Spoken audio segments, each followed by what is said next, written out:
नमस्कार। हम लोग गीता और ज्ञानेश्वरी देख रहे हैं। अध्याय 6वां 19वां श्लोक गीता का। यथा दीपो निवातस्थो नेंगते सोपमा स्मृता योगिनो यत चित्तस्य युञ्जतो योगमात्मनः योगम आत्मनः। कि जैसे दिया रहता है एक कोंटे में रखा जहाँ पे हवा नहीं आ रही है, या मंदिर के गर्भगृह में रखा तो वहाँ पे वो स्थिर रहता है। हवा नहीं रहती, कुछ भी नहीं, तो वो स्थिर रहता है। वैसे ही जो योगी रहता है उसका चित्त, मन, बुद्धि सब स्थिर रहता है। वो कहीं इधर उधर ढलते नहीं है और वो आत्मरूप हो गया रहता है, ब्रह्म रूप हो गया रहता है। और ऐसा अनुष्ठान वो जिंदगी भर करते रहता है। ठीक है, ये इसका शब्दशः अर्थ है। अभी हम लोग देखते हैं कि संसार में रह रहे, या सन्यासी भी, अब देखिए सन्यासी अगर जंगल में रहता है तो कोई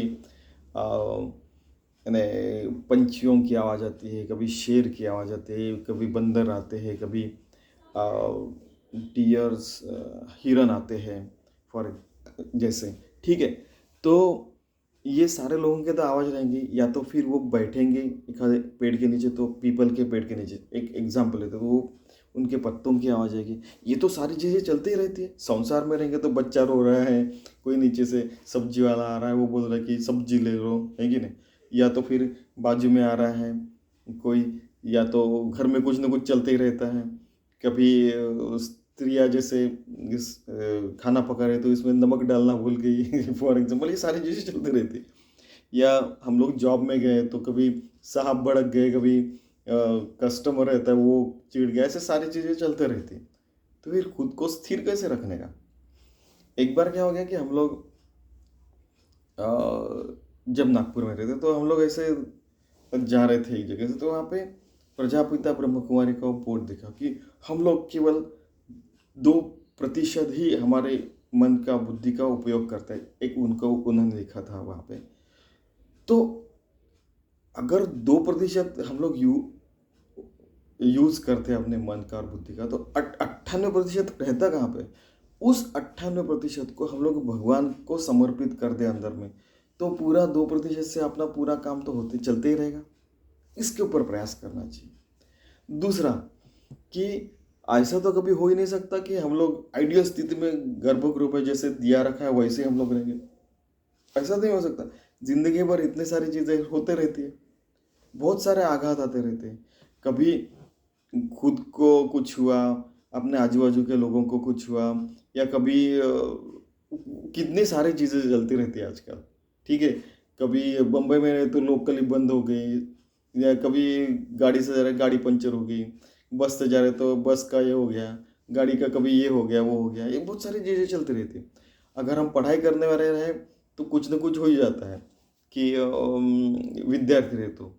ठीक है, कभी ये रह गया, कभी वो रह गया।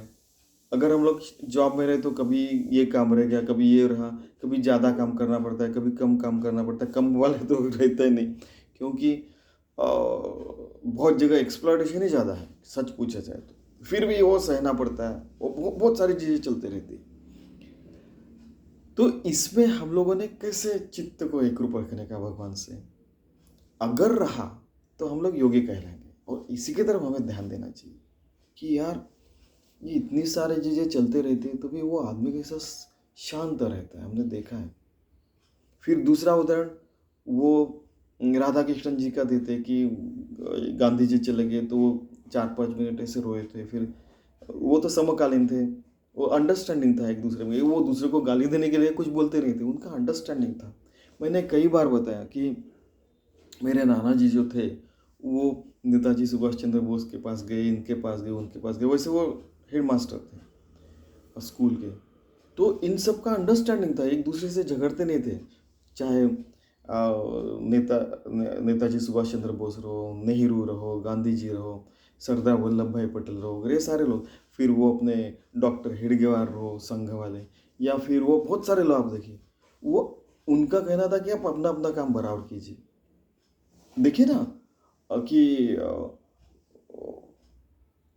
भले ही जैसे मैं भी फॉर एग्जांपल कि एटम बम ये सारी चीज़ों के खिलाफ हूँ, लेकिन क्या है उनको पता रहता है वो कैसे चलाना क्या चलाना, वो अपना काम करते रहते। ठीक है, ये स्पष्टता से बता रहा हूँ। तो वो अपने अपने जगह में वो अपना अपना काम बराबर कर रहे थे, और बाद में उनको आखिर में स्वीकार करना पड़ा कि ये सारी चीज़ें कहीं करेंगे तभी अपने को स्वातंत्र मिलेगा, ऐसे उनको पता चला था। वो चलता है, ठीक है, तो वो कुछ अलग बात है। वैसे ही जिंदगी में जैसे नवविधा भक्ति रहती है, अपना आत्मज्ञान मिला है तो नवविधा भक्ति, कभी कीर्तन, कभी प्रवचन, कभी भगवान से बातें, कभी नामस्मरण चल रहा है, कभी किसी का प्रवचन सुन रहा है, कभी खुद कीर्तन कर रहे हैं, कभी वर्क इज वर्शिप कर रहे हैं, कभी कभी बच्चों को पढ़ा रहे हैं, कभी अपना काम कर रहे हैं, कभी मालिक का काम कर रहे हैं, कभी ये काम कर रहे हैं, कभी वो सारी चीज़ें, हर कोई अपने अपने काम से आत्मज्ञान मिला सकता है, बस वो समझ के करना चाहिए। तो आत्मज्ञान मिल गया, या तो हम लोग भगवान से एक रूप रहने का प्रयास करते रहते हैं, तो उससे क्या होता है कि हम लोग योग रूप होके अपना अनुष्ठान जिंदगी भर चलते रह सकता है। चाहे हम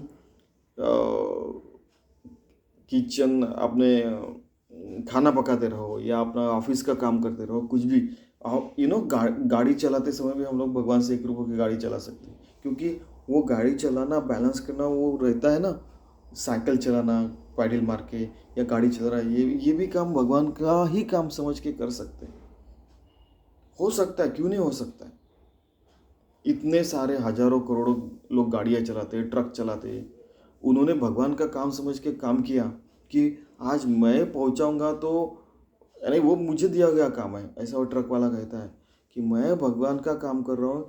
अगर ये सारे गेहूं की बोरियां में, जैसे अगर पंजाब से आ रहे नागपुर में पहुंचाऊंगा तो सबको खाना मिलेगा, है कि नहीं। और बाकी के सारे जो व्यसन रहते हैं उनसे दूर रहने का एक एग्जाम्पल बता रहा हूँ कि नहीं, फालतू चीज़ें नहीं करने का, सिर्फ खाना खाने का, पानी पीने का, अपेय पान नहीं करने का, वगैरह वगैरह जो रहता है। तो ये इससे हम भगवान से एक रूप हो सकते हैं। वैसे टीचर जो है, टीचर पढ़ाएगा तो नहीं, ये भगवान ने भेजे हुए सारे मेरे स्टूडेंट्स हैं, उनको मैं पढ़ाऊंगा। स्टूडेंट भी, ये भगवान ने मेरे को अभी विद्यार्थी दशा में पढ़ाई कर रहा हूँ, तो यही मेरा वर्क इज वर्शिप है, ईमानदारी से करने का। एक खेलने वाला है, खेल का अपना का बराबर खेलेगा, पूरी जी जान लगा के, चाहे जो हो देखा जाएगा, पूरी जी जान लगा के खेलूंगा मैं। और पैसा रहता है ना वैसे, फिर घर का आदमी रहता है, ड्यूटी करता है। आजकल लेडीज़ भी करती है, 100 साल से वैसे लेडीज़ लोग काम कर रही है। ठीक है, वैसे तो हमारे बहुत पहले से चल रहा है, लेडीज़ जेंट्स नाम की ऐसी चीज़ भारत में नहीं थी। अब गार्गी, मैत्री, ये बहुत सारे उदाहरण होंगे। ठीक है, दुर्गा माता है, वो जाके लड़ी नहीं क्या, भगवान ने उसकी उत्पत्ति की, वो सारी चीज़ें अलग है। हमारे यहाँ पे पहले से ही है सारी चीज़ें, ठीक है। लेकिन हर चीज़ कैसे भगवान के मार्ग पे लाने का और जीने का, ये इम्पोर्टेंट है, ठीक है। और क्या होता है कि कई बार ऐसे कहा जाता है कि अनुष्ठान में बहुत नियम रहना चाहिए, मिलिट्री जैसे, ठीक है। तो अंदर में रहना अनुष्ठान, ये बहुत इम्पोर्टेंट है। एक बार कि हमारे स्वामी जी को, मेरे सदगुरु को, स्वामी माधवनाथ को पूछा गया कि अवलिया जो रहते हैं वो कभी भी उठ के कुछ भी करते हैं और आप डिसिप्लिन में चलते हैं, तो उन्होंने बताया कि अवलिया जो उनको देह से अलिप्त हो गए रहते, उनका देह है या नहीं है उसको उनको कुछ फर्क नहीं पड़ता, वो अंदर में नियमित है, अखंड भगवान का नामस्मरण, अखंड भगवान से एक रूप है, ऐसे है, इसलिए वो उनका देह क्या कर रहा है, दैट इज नॉट इम्पॉर्टेंट। जैसे वासुदेवानंद सरस्वती गजानन महाराज जी को मिलने आए थे, तो गजानन महाराज को लोग उस टाइप से बोलते थे, और वासुदेवानंद सरस्वती बिल्कुल 5 मिनट इधर उधर नहीं होने देने का, ऐसा जिंदगी जीते थे। लेकिन दोनों का कैसा है, दोनों भगवान से एक रूप है, तो कोई अंदर से क्या करते हैं वो ज़्यादा इम्पोर्टेंट है। तो इसका मतलब है, तो फिर बच्चे जो है ना, फिर मैं तो भगवान से एक रूप हूँ, मैं तो अभी क्रिकेट खेल रहा हूँ, यानी समझ में आना, तो ऐसे मजाक उड़ाने वाले भी लोग रहते हैं। फिर वैसा नहीं, भगवान से एक रूप रहने का और सारे काम करने का। आप देखिए कि कई बार हमें लगता था कि ये तो ज़्यादा आसान है, वो पैसा कमाना, ये करना, वो ज़्यादा डिफिकल्ट है। तो फिर वो लोग बोलते कि सारे सीधे लोगों को ये आसान लगता है, हम तो सीधे साधे लोग हैं, फॉर एग्जाम्पल। ठीक है, तो जो अड़म तड़म कुछ न कुछ करते रहते उनको बहुत डिफिकल्ट जाता है। ऐसा यहाँ पे लिखा हुआ आगे आने वाला है वो। ठीक है, तो भगवान से एकरूप होके ही सारी चीज करने की, और यही अनुष्ठान जिंदगी भर करने का। तो हम भगवान से हरदम एकरूप होके हमारी, जैसे फिर कभी न कभी सबको तो देह चले ही जाने वाला है, भगवान से एकरूप होके ही अपना देह जाना चाहिए, ऐसा हमने प्रयास करना चाहिए। तो जैसे 1 साल के बाद हम लोग परीक्षा देते हैं, उसके लिए 1 साल पढ़ाई करते हैं, वैसे जिंदगी भर हम लोग ऐसी पढ़ाई करेंगे तो आखिर का क्षण भी वैसे हो सकता है। भले ही कई कई बार ऐसे होता है कि हमें पता नहीं कैसा अपना अंत होगा, किसी को नहीं पता कि कई लोग ऐसे कैसे कैसे भी अपना अंत हो सकता है, लेकिन हर क्षण एकरूप रहे भगवान से, तो हम लोग एकरूप होके ही मरने वाले हैं। इतना अपना इस प्रकार से हमने योगी या भक्त होने का है, ये इसमें बताया है। अभी ज्ञानेश्वर महाराज क्या कह रहे देखिए, युक्ति योगा से अंग पावे ऐसे प्रयाग होए जे बरवे, ते तक क्षेत्र संन्यास से स्थिरावे मानस जाते। क्षेत्र संन्यास लेके मन स्थिर हो जाता है। कई लोगों का मैंने बताया कि पुणे में रह रहे हैं, नागपुर में रह रहे हैं, बम्बई में रहे, या एक ही गांव में एक ही झोपड़ी में वगैरह रहते, वो भी है। तर यात योगयुक्त म्हण हेही प्रसंगे जाण ते दीपाचे उपलक्षण निर्वातीची, कि निर्वात जहाँ पे वारा नहीं है, वात मीन्स वारा, वहाँ पे स्थिर जैसी वो बाती रहती है, ज्योत रहती है, वैसे हम लोग रह सकते हैं। और कितने भी भूचाल आए कुछ भी, फिर भी हम लोग एकरूप हो सकते हैं कुछ दिनों के बाद। जैसे पेड़ का मूल मजबूत हो जाता है, बाद में पेड़ बड़ा हो जाने के बाद कितने भी आघात उसके ऊपर हुए फिर वो स्थिर रहता है, वैसे हम हो सकते हैं। आता तुझे मनोगत जाणोनी काही एक आम्ही म्हणोनी ते निके चित्त देवनी परिसागा। अभी मैं आपका मनोगत जान के मैं बताने वाला हूँ कि चित्त एक रूप करके आप सुनिए कि ये कैसे कर सकते हैं। वैसे भी आपको तो पता है, अर्जुन कृष्ण कृष्ण जय कृष्ण कृष्ण है 24 घंटे कहता था। रात को भी सोते समय अपनी बाल ऐसे श्री कृष्ण की मूर्ति को लगा के वो सोता था कृष्ण कृष्ण करके। ठीक है, तू प्राप्तीची चाड वाहसे परी अभ्यासी दक्षु नवसी, ते सांग पा काय बिहसी दुआड़पण। अगर हमें ये प्राप्त करना है तो हमें पढ़ाई तो करनी ही पड़ेगी। पढ़ाई कौन सी? भगवान से एकरूप रहने की। ठीक है, तो हमने पहले ही देखा कि नवविधा भक्ति से हम कर सकते हैं। तरी पार्था हे जणे सायस घेशी हो मने, वाया बागुल ये दुर्जने इंद्रिय करती। तो ऐसा नहीं होना चाहिए कि हम लोग ये करना चाहते हैं और हमारी इंद्रिय दूसरी तरफ जा रहे हैं, ऐसा नहीं होना चाहिए। इंद्रियों को भी बचपन से अच्छी आदत लगानी चाहिए, जिसके कारण हम इस मार्ग पे जिंदगी भर चल सके और हमारे साथ वाले भी चल सके। ठीक है, कई बार ऐसे होता है कि जैसे प्रहलाद जो है, आपको तो पता है विभीषण जी ये किस वातावरण में जिए हैं। प्रहलाद को तो बिल्कुल आग में जलाने का वगैरह बहुत सारे प्रयास हो। इसलिए आप देखिए कि प्रहलाद हो गया, नचिकेत हो गया, या ये बहुत सारे जो लोग हैं, इनके सबके गुरु नारद जी थे। ठीक है, लेकिन प्रहलाद और नारद पहला सबसे बड़ा भक्त कौन था? तो प्रहलाद का ही नाम आता है, इनके शिष्य का, नारद जी का, उसके बाद में नारद जी का आता है, नचिकेत। इन सबको आपको तो पता है। ठीक है, कि नचिकेत मुझे वही ज्ञान चाहिए जो यम काल भी लेके नहीं जा सकता। नचिकेत की कथा तो आपको पता होगा। ठीक है, तो आपको वो ज्ञान चाहिए तो आपको ये सारा प्रयास करना ही पड़ेगा कि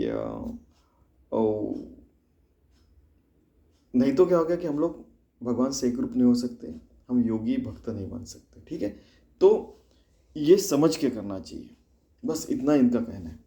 परी पार्थाय जणे साहस घेशियो मने, बाय बागुल ये दुर्जने इंद्रिय करते। हमको दुर्जन जैसा वर्ताव नहीं करने का।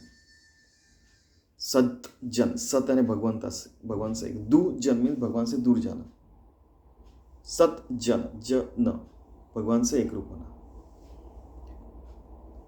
हमारे इंद्रियों को भी सारा इस तरफ लगाना चाहिए। कई बार मैंने बोला ना कि ये आसान हो जाता है, संसार कठिन हो जाता है कई लोगों के लिए। क्योंकि इसी मार्ग पे चल रहे हैं वो। तो इसका मतलब ये नहीं कि फिर वो सारे बैलेंस करने का, सूरज से धारा निशिता दुरतया, संसार और परमार्थ एक रूप करने का वगैरह फालतू चीज़ें वो बातें करने लगते हैं। सच पूछा जाए तो हर व्यक्ति ने, हर शक्ति ने, हर ग्रुप ने ऐसे ही काम करना चाहिए ईमानदारी से, तभी ये पृथ्वी अच्छी चल सकती है। नहीं तो लोगों के सामने कहेंगे, करेंगे एक, ठीक है, और फिर वो तो सारे फालतू चीज़ें तो हमें पता है फिर वो क्या होता है उसका। पाहे पाम आयुष्याचा आढळ करी, जे सरते जीवित वारी, तया औषधाते वैरी, काय जीवाना म्हणे। जैसे हमें कुछ बुखार हो गया है तो हम उसका वो कड़वी दवाई लेते हैं, लेकिन जीवा उसको नहीं कहते। वैसे भगवान के मार्ग पे चलना है तो हमें ये सारी अच्छी चीज़ें करनी पड़ेंगी, कि कर्म ही पूजा है, भगवान नामस्मरण, संकीर्तन, हर रोज के व्यवहार अच्छे करने चाहिए। सचोटी से मराठी में कहते हैं कि अगर वो मराठी आदमी है, ईमानदार आदमी है, बस एक पैसा इधर का उधर नहीं जाएगा। आपको पता है कि संत एकनाथ जी थे। आपको बहुत सारे उदाहरण हम लोग ले सकते हैं पूरी दुनिया के। फिलहाल मैं एकनाथ और ये संत एकनाथ जी का उदाहरण दे रहा हूँ कि रात को उनको पता चला कि एक उनके एक उस समय के एक पैसा जो रहता है, इस आजकल के ज़माने से बता रहा हूँ, कि उनका एक पैसे का हिसाब नहीं लग रहा था। रात को उनको पता चला मिल गया, वो जैसे वो चिल्लाने लगे, अरे क्या मिल गया। उनके सदगुरु दिखने आए, नहीं वो मैंने शाम को जब ये बंद हो गया था ये सारा व्यवहार, तो मुझे एक पैसे का हिसाब नहीं लग रहा था, रात को लगा उनको, यानी बहुत प्रयास करने के बाद। तो उनको पता चला कि ये अलग ही व्यक्ति है कि जो एक पैसे का भी हिसाब बराबर रखता है। बहुत सारे लोग ऐसे, बहुत ईमानदार है लोग, मैंने देखे, बहुत लोगों को मिला हूं मैं, ठीक है। तो क्या हो जाता है कि ऐसे ईमानदारी से रहने की, ईमानदारी से प्रयास करने का, जिंदगी भर हम लोग ऐसे हो जाते हैं तो क्या हो जाता है, अपनी इंद्रिय भी वैसे ही चलने लगती है, भगवान से एक रूप होने लगती है। उसके बाद में क्या होता है, पाहे पाम आयुष्याचा आढळ करी, जे सरते जीवित वारी, तया औषधाचे वरी, काय जीवाना म्हणे। तो हमको अढ़ल पद मिल जाता है। अढ़ल पद यानी क्या, कि जैसे ध्रुव तारा है, पृथ्वी ऐसे घूमती रहती है, नॉर्थ पोल है, उत्तर ध्रुव के ऐसे वो घूमते रहे, वो स्थिर रहता है। तो ध्रुव को अढ़ल पद मिला था। और जैसे प्रहलाद के गुरु नारद थे, वैसे ध्रुव जी के भी गुरु नारद थे, ठीक है। तो उत्तानपाद राजा के वो लड़का थे, यानी तो उनकी फिर वो, आपको तो पूरी कहानी पता है, तो फिर वो जंगल में जाते हैं, उनको फिर मिलते हैं, फिर वो सांसें रोक रखता है, फिर कुछ पत्ते खा के ये प्रयास करता है। इतना बच्चा इतनी कठोर तपश्चर्या कौन कर रहा है, फिर भगवान उनको मिलने आते हैं, विष्णु जी, और उनको प्रसन्न होते हैं, आपको तो पता है। फिर वो कहता है कि मुझे अढ़ल पद चाहिए। क्या आज उठा के मुझे पिताजी के गोदी में बैठा तो उन्होंने फेंक दिया, उन्होंने निकल जाओ बोला, तो ऐसा नहीं होना चाहिए, मुझे अढ़ल पद चाहिए। वैसे नचिकेत ने भी मांगा था कि मुझे अढ़ल पद चाहिए, यानी कौन सा, मुझे जो काल के परे जो आत्मज्ञान है वो मुझे चाहिए। कहने का मतलब है उनका ब्रह्म ज्ञान चाहिए, तो उनको देना पड़ा यमराज को, ठीक है। तो ऐसी अढ़लता हम लोग अपने आत्मा से एक रूप होने के बाद मिला सकते हैं। हम लोग हरदम ये सारे उदाहरण देखते हैं, एक इसका रिले अक्षरशः शब्दशः उसका ट्रांसलेशन रहता है वो देखते हैं, फिर भावार्थ भी देखते हैं, और खुद का खुद के हम लोग एक्सपीरियंस भी शेयर करते हैं। देखिए आखिर में हर व्यक्ति का जो धर्म है अलग है, सनातन धर्म में, तो हमको क्या अप्लाई होगा वो हम देख के वैसे बर्ताव करके हम जिंदगी जिएंगे, तो हम भगवान से एक रूप जिंदगी भर रहेंगे। और जैसे बोला कि हम मरते समय भी भगवान से एक रूप रहेंगे, तो और क्या चाहिए, ठीक है। और फिर भी अच्छी जिंदगी जीने का, ये भी बहुत इंपॉर्टेंट है यहाँ पे, कि औषधाते वैरी नहीं करना, कि ये हर रोज के काम भी एक दवाई है, हर रोज का हमारा जो बर्ताव वो भी एक दवाई है। दवाई अच्छी लेनी चाहिए, बुरी नहीं, ठीक है। और वो जिंदगी भर लेनी चाहिए, ऐसा इनका कहना है। ऐसे हितासी जे जे दिके, ते सदाची या इंद्रिया दुखे, एरवी सोपे योगासारखे काही आहे। योग जैसे आसान तो कुछ भी नहीं है, लेकिन बचपन से वो आदत लगाने की बहुत ज़रूरत है। नहीं तो हमको बुरी चीज़ें करने की आदत लग गई तो ये अच्छी चीज़ें करने की फिर हमें दुख लगता है। फिर अच्छी चीज़ों का सुख लगने लगा तो अच्छी चीज़ें हमको मिलेगी और अच्छा होगा, हम लोग योगी हो जाएंगे, भक्त हो जाएंगे, स्वर्ग स्थिति में मन रहेगा। ठीक है, तो ऐसा हम जीने का प्रयास करते हैं जिससे हम भगवान से एकरूप हो सके, हमको मुक्ति ब्रह्म ज्ञान मिल सके, हम योगी हो सके, भक्त हो सके। ठीक है, तो आपको पता चला होगा कि ये हर क्षण का जीने का तरीका है। ठीक है, धन्यवाद।